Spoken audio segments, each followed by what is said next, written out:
Assalamualaikum warahmatullahi wabarakatuh. Perkenalkan, saya Muhammad Ilham Herik, peserta pelatihan dasar CPNS pada Kementerian PUPR tahun 2021.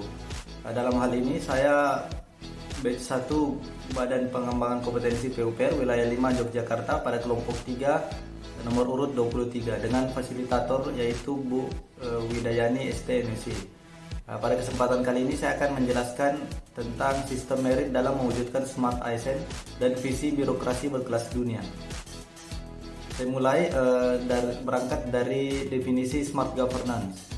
Adalah suatu sistem pengelolaan pemerintahan yang bertujuan untuk mewujudkan peningkatan kinerja pelayanan publik, kinerja birokrasi pemerintah, dan kinerja efisiensi kebijakan publik, di mana menekankan pada poin-poin utama, yaitu menyediakan sumber daya manusia dengan kualitas dan kuantitas terbaik, meningkatkan keterlibatan dan sinergi masyarakat dan pemerintah, melaksanakan perbaikan secara kontinu atas kinerja pelayanan publik, mengoptimalkan penerapan dan pengembangan sistem berbasis elektronik, serta menerapkan sistem satu data terintegrasi dan memperhatikan aspek keamanan informasi. Selanjutnya, berangkat dari Smart Governance, kemudian dirancang suatu strategi dan program untuk mencapai kebijakan reformasi birokrasi, yaitu Smart ASN 2024. Salah satu prioritas utama dalam agenda reformasi birokrasi pemerintah Indonesia yaitu untuk mewujudkan kompetensi aparatur sipil negara berkelas dunia. Olehnya itu, Kemenpan RB mencanangkan agenda Smart ASN di tahun 2024. Selanjutnya, mengapa Smart ASN ini begitu penting dan perlu untuk diwujudkan? Persaingan global saat ini itu sudah masuk pada ranah digital, termasuk pada sistem pemerintahan. Indonesia sudah mau tidak mau harus ikut dalam arus revolusi 4.0. Setiap aparatur sipil negara dipaksa untuk adaptif terhadap teknologi agar kinerja pelayanannya dapat lebih cepat, akurat, dan efisien.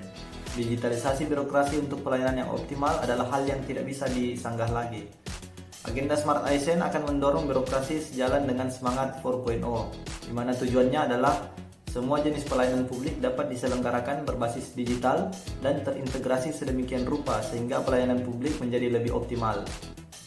Secara spesifik, ASN muda yang akrab dengan teknologi ini harus mengambil posisi yang selalu haus akan ilmu pengetahuan untuk meningkatkan wawasan dan keterampilannya dimanapun, kapanpun, dan situasi apapun. Dalam perwujudan Smart ASN ini, pemerintah memiliki 6 strategi, yaitu yang pertama, penguatan budaya kerja dan employer branding. Seperti kita ketahui bersama, baru-baru ini Pak Jokowi menetapkan employer branding dan juga core value ASN, yaitu berakhlak. Dan selanjutnya pada poin kedua yaitu percepatan peningkatan SDMA. Selanjutnya pada poin ketiga yaitu peningkatan kinerja dan sistem penghargaan, pengembangan talenta dan karir, percepatan transformasi digital, dan perancangan jabatan, perencanaan, dan pengadaan. Jadi 6 strategi ini yang disusun oleh pemerintah, harapannya adalah dapat mencapai Smart ASN pada tahun 2024 sesuai dengan agenda reformasi birokrasi. Selanjutnya saya masuk pada pembahasan sistem merit. Jadi sistem merit ini adalah suatu sistem pengelolaan SDM yang didasarkan pada prestasi, yaitu segenap perilaku kerja pegawai dalam wujudnya dikategorikan sebagai baik atau buruk. Hal mana yang berpengaruh langsung pada naik atau turunnya penghasilan dan karir jabatan sebagai pegawai. Konsep sistem merit ini mencerminkan bahwa faktor prestasi kerja merupakan pusat dari sistem ini. Atau dengan kata lain, fokus utama merit system adalah dalam rangka perbaikan atau peningkatan prestasi kerja. Jika prestasinya baik, maka pegawai akan diberikan penghargaan atau reward. Begitu pula jika prestasinya buruk, akan dikenakan punishment.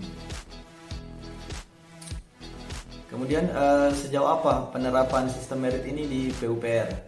Jadi dalam hal ini BPSDM selaku unit utama pengelola sumber daya manusia itu selalu berusaha mengimplementasikan sistem merit ini. Salah satu cara yang ia lakukan adalah dengan penilaian potensi dan kompetensi atau biasa disebut dengan assessment. Dalam kegiatan tersebut itu diukur kompetensi manajerial, kompetensi sosial kultural, serta kompetensi teknis sesuai dengan standar masing-masing kompetensi jabatan yang dipersyaratkan. Proses tersebut dilakukan secara adil dan wajar tanpa membedakan latar belakang politik, ras, warna kulit, agama, asal-usul, jenis kelamin, status pernikahan, umur, ataupun kondisi kecacatan. Selanjutnya BPSDM juga dalam hal ini PUPR secara umum setelah dilakukan asesmen itu diperoleh data kompetensi masing-masing aparatur tersebut. Kemudian jika terjadi kesenjangan antara kompetensi yang dimiliki masing-masing pejabat dibandingkan dengan kompetensi yang seharusnya, maka akan diberikan pelatihan peningkatan kompetensi. Kemudian pada akhir pelatihan itu para aparatur kembali diuji sejauh mana kesenjangan tersebut sudah terpenuhi. Selain itu, Kementerian PUPR juga terus melakukan optimalisasi talent pool ASN sebagai upaya pemetaan jabatan agar sesuai dengan potensi dan kompetensinya. Diharapkan melalui sistem ini tidak ada lagi yang menggunakan hal-hal lama seperti kedekatan dengan pimpinan maupun materi untuk menduduki suatu jabatan tertentu. Selanjutnya, Kementerian PUPR juga melalui BPSDM serta unit-unit lainnya juga mengembangkan suatu program penilaian sasaran kinerja pegawai atau SKP dan perilaku dengan metode terbaru yaitu aplikasi kinerja bagi pimpinan dan seluruh pegawai, di mana sebelumnya itu yang kita ketahui itu berbasis proses atau aktivitas, sekarang berubah menjadi berbasis hasil, output atau outcome. Penilaian kinerja ini akan dilakukan dengan sistem multi rating 360 derajat, yakni penilaian kinerja oleh atasan langsung, rekan sejawat, bawahan, diri sendiri yang memiliki bobot penilaian masing-masing komponen dan penilaian. Selain itu, metode ini juga menerapkan sistem top down, di mana penyusunan dan penilaian SKP harus dimulai dari pimpinan tertinggi suatu unit kerja, sehingga setiap pimpinan harus memiliki persepsi yang sama mengenai konsep perencanaan dan penilaian kinerja terbaru ini. Sejauh apa hasil yang diperoleh dari Kementerian PUPR dalam penerapan sistem merit ini?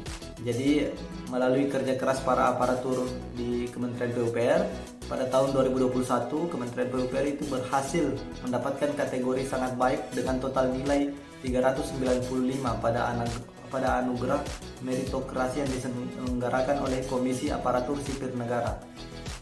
Anugerah meritokrasi ini merupakan acara penghargaan yang digelar dalam rangka mengapresiasi instansi pemerintah yang berhasil menerapkan sistem merit dengan baik dan sangat baik.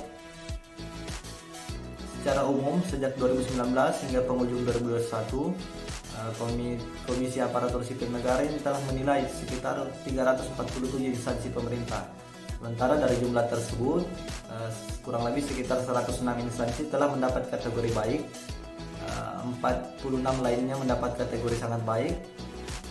Selanjutnya pada tahun 2021, Komite Aparatur Sipil Negara menetapkan 45 instansi memperoleh kategori pelaksanaan sistem merit sangat baik dan 77 instansi dengan predikat baik. Jadi dari 45 instansi berpredikat sangat baik, ini salah satunya adalah Kementerian PUPR.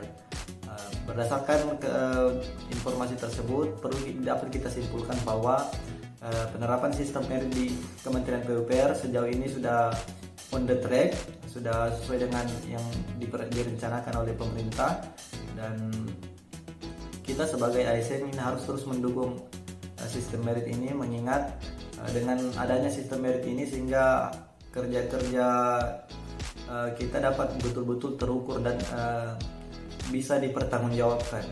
Mungkin demikian saya akhiri untuk pembahasan pada materi kali ini. Wabillahi taufiq wal hidayah. Assalamualaikum warahmatullahi wabarakatuh.